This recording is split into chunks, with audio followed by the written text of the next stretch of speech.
محرم ہجری کیلنڈر کے مطابق سب سے پہلا مہینہ ہے جس سے اسلامی سال کا آغاز ہوتا ہے۔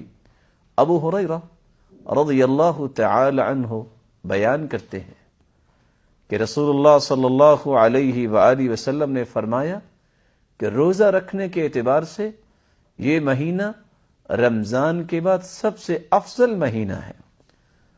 افضل الصیام بعد رمضان شہر اللہ الذي تدعونه المحرم۔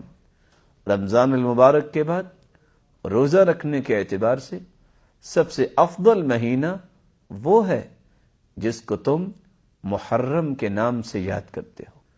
یہ مبارک مہینہ گناہوں کی معافی کا مہینہ ہے۔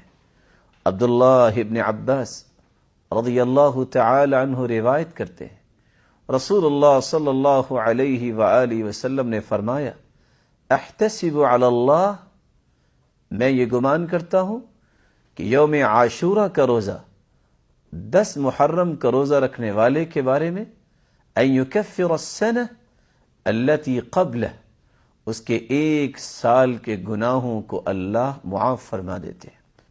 محرم کا مہینہ یہ رسول اللہ صلی اللہ علیہ وآلہ وسلم کا پسندیدہ مہینہ تھا۔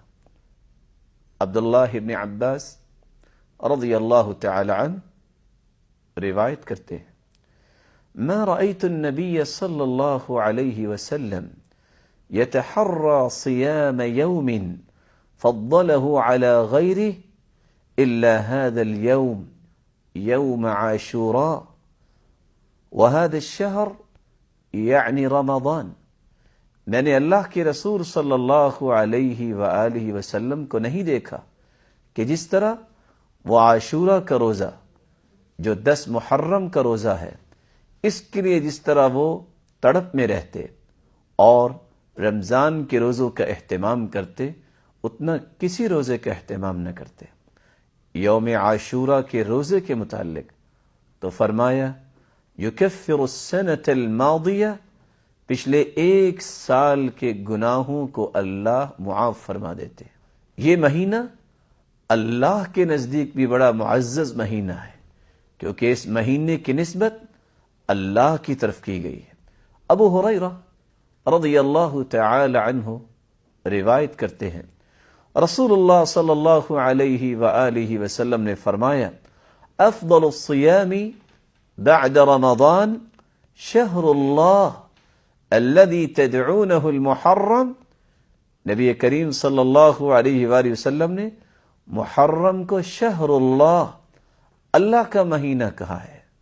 یہ اعزاز سال کے کسی اور مہینے کو نصیب نہیں ہوا۔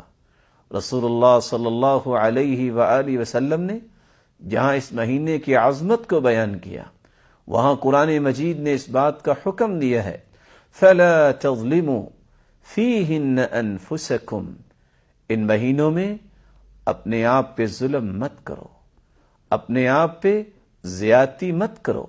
اور سب سے بڑا ظلم اور زیادتی یہ ہے کہ انسان اللہ رب العزت سے دور ہو جائے۔ سب سے بڑا ظلم یہ ہے کہ انسان اپنے آپ کو گناہوں کے قریب لے جائے۔ میری اللہ سے دعا ہے اللہ رب العزت اس عظمت والے مہینے کی عظمت کو سمجھنے کی توفیق عطا فرمائے۔